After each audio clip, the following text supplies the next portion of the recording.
आदरणीय साथियों एवं आदरणीय बहनों, प्रणाम। कैंसर मुख्यतः दो चीजों से शरीर में आता है। पहला, जेनेटिकली, परंपरागत रूप से, पारिवारिक पृष्ठभूमि से, या दूसरा जो सबसे बड़ा कारण है वो है आपका खान पान और आपकी लाइफस्टाइल।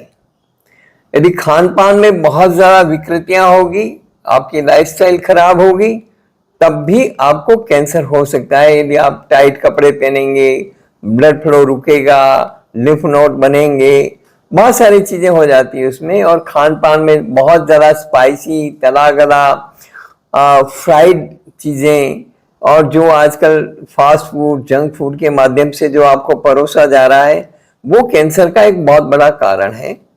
लेकिन अभी तीसरा एक कारण मेरी समझ में आ रहा है, अभी उस पर बहुत सारा काम होना बाकी है और काफी साइंटिफिक रिसर्च की जरूरत है उसमें। लेकिन पिछले 2 महीनों में 5 बच्चों के केसेस मेरे पास में आए हैं जिनको ब्लड कैंसर हुआ है। एक बच्चा 2 साल का, जिसकी 3 दिन पहले मेरे से बात हुई उनके अभिभावकों से, और उसकी मृत्यु हो गई। एक 3 साल का बच्चा, ये जो 2 साल का बच्चा था, इसका एम्स में ट्रीटमेंट चल रहा था, एम्स दिल्ली में। और ये जो 3 साल का बच्चा है उसका कलकत्ता में ट्रीटमेंट चल रहा था। वो बच्चा पटना का है, उसकी भी डेथ हो गई। और तीसरा एक 7 साल का बच्चा है जो अभी सरवाइव कर रहा है, एक 10 साल का बच्चा है जो अभी सरवाइव कर रहा है, और एक 12 साल की बच्ची, उसकी कैंसर से डेथ हुई है। मैं कुल मिलाकर के इन मामलों में ये कहना चाहता हूं कि इनकी पारिवारिक पृष्ठभूमि का मैंने अध्ययन किया, उनके बारे में मैंने बहुत सारी चीजें पूछी है, और काफी पूछताछ के बाद में 4 केसेस के अंदर ये सामने आया है कि उनके परिवार में आए दिन क्लेश, कलह, गुस्सा, क्रोध, मारपीट, ये सब होता रहा है, और उसका उस बच्चे पर बहुत भयंकर असर हुआ है। और एक जो 5वां केस है, उस 5वें केस वालों ने, मतलब मैं तो मनोविज्ञान का विद्यार्थी हूं, जब मेरी वीडियो कॉल पर बात हो रही थी तो वो थोड़ा सा टालम टोल कर रहे थे, उससे लगता है कि मामला वहां पर भी कुछ गड़बड़ है, लेकिन उन्होंने डायरेक्टली सीधा स्वीकार नहीं किया। लेकिन इन 4 परिवारों ने तो बहुत सीधा स्पष्ट रूप से अपना को गिल्ट महसूस करते हुए स्वीकार किया कि हमारे घर में इस तरह का माहौल है और इस कारण से सारी परिस्थितियां ये है। अब यहाँ सवाल आता है कि क्या क्रोध से, कलह से कैंसर हो सकता है? तो आयुर्वेद का तो इस मामले में जो हजार साल पुरानी हमारी जो परंपरागत चिकित्सा पद्धति है आयुर्वेद, उसके हिसाब से तो यह है कि यदि माँ के पेट में बच्चा है और या दुग्धपान करा रही है और वो तीव्र क्रोध में, तीव्र कषाय में, घर में किसी प्रकार का ऐसा माहौल है, तो उसके पेट में जो बच्चा है उसके ऊपर भी असर पड़ेगा। और यदि डिलीवरी हो गई और वो दुग्ध पान करा रही तो उसका दूध जहर भी हो सकता है और बच्चे की डेथ भी हो सकती है। यह जहर कैसे होता है?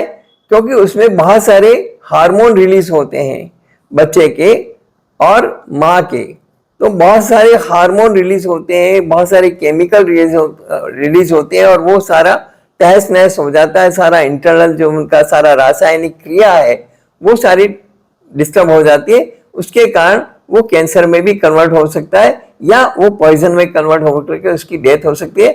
पॉइजन में कन्वर्ट हो सकता है, इस बात को एलोपैथी भी मानती है। आज मैंने एलोपैथी के 4 डॉक्टर से बात की इस संबंध में कि उनका क्या मत है इसके बारे में। आयुर्वेद का तो मत स्पष्ट है। आयुर्वेद के बारे में मैंने उनको बोल दिया कि आयुर्वेद तो स्पष्ट रूप से कहता है कि यदि माँ स्तनपान कराते समय बहुत तीव्र क्रोध करती है तो वो जहर भी हो सकता है और बच्चे की डेथ तक हो सकती है। चलो, डेथ नहीं भी हुई मान लो किसी की, लेकिन उसके कॉम्प्लिकेशंस तो होते ही होते हैं, उसके दुष्परिणाम तो होते ही होते हैं। माँ के पेट में बच्चा है, उसको भी यदि किसी प्रकार का उस समय में क्रोध आता है, आवेश आता है, तो उसका असर उस पेट में जो बच्चा है, शिशु पल रहा है, उसके ऊपर उसका असर होता ही होता है। इसमें कोई दो राय नहीं, किसी भी प्रकार का दो मत नहीं है।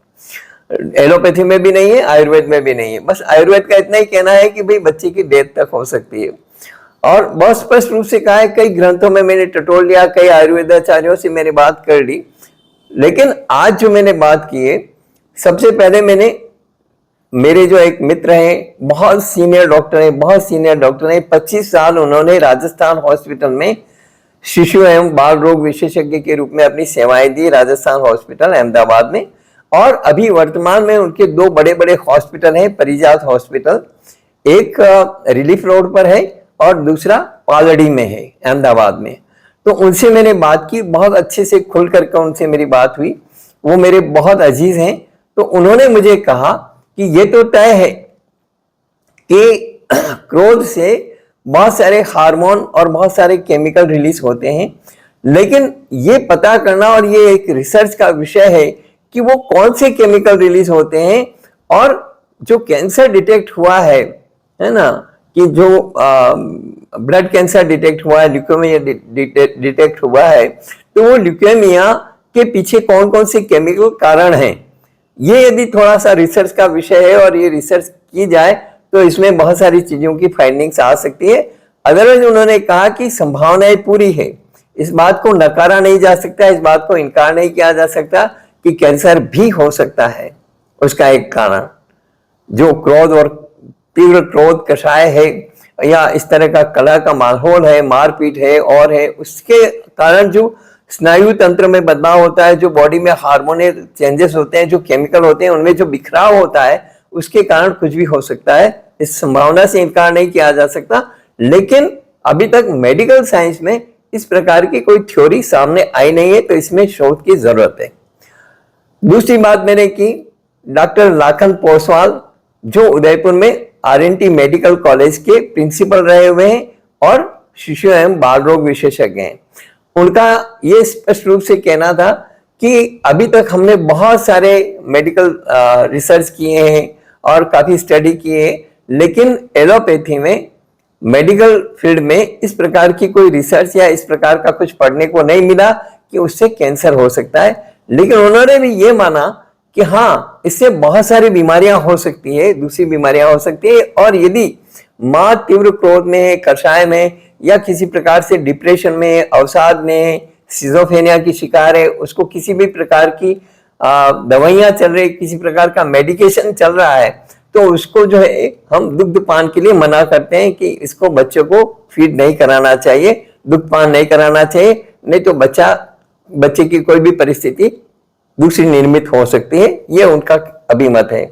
इसी तरह से मेरे एक मित्र हैं डॉक्टर नवनीत अग्रवाल, उनसे मैंने बात की तो उन्होंने भी ये बात कही कि हाँ, इससे बच्चे में बहुत सारा हार्मोनल चेंजेस हो सकता है, केमिकल चेंजेस हो सकता है, सारा बिखराव हो सकता है, माँ के शरीर में हो सकता है, और वो बच्चे के शरीर में जा करके और कोई दूसरा रूप ले सकता है, और मे भी कि कैंसर भी हो जाए, ऐसा उनका कहना था। इसी प्रकार से एक और डॉक्टर से मैंने बात की तो उन्होंने भी मेरी बात को एंडोर्स किया। कुल मिलाकर के मैं ये कहना चाहता हूं कि जब भी आपके पेट में बच्चा है या आप गर्भवती हैं, तो माताओं को क्रोध नहीं करना चाहिए और किसी भी प्रकार का इस तरह का क्लेश नहीं करना चाहिए कि उसका बच्चे पर सीधा असर पड़े। आप दुग्धपान करा रहे हैं, उनको फीड करा रहे हैं, तब भी आपको इस बात की बहुत सावधानी की जरूरत है कि उस समय में आपका मन शांत रहे, प्रसन्नचित रहे, आह्लादित रहे, और बच्चे के प्रति एक वात्सल्य और करुणा का भाव रहे, ताकि बच्चे पर किसी भी प्रकार का एडवर्स इफेक्ट ना आए। इस वीडियो में इतना ही। ये वीडियो बहुत सारी शोध की जरूरत है, इसमें बहुत सारे शोध की, एलोपैथी में कम से कम बहुत ज्यादा शोध की जरूरत है, क्योंकि आयुर्वेद तो हजारों साल पुराना है और उसके अंदर तो ये सारी चीजें है, लेकिन एलोपैथी में अभी इन सारी चीजों का अभाव है। तो मेरा निवेदन है जो भी एलोपैथी से संबंधित लोग हैं उनको कि इस पर रिसर्च करना चाहिए। धन्यवाद।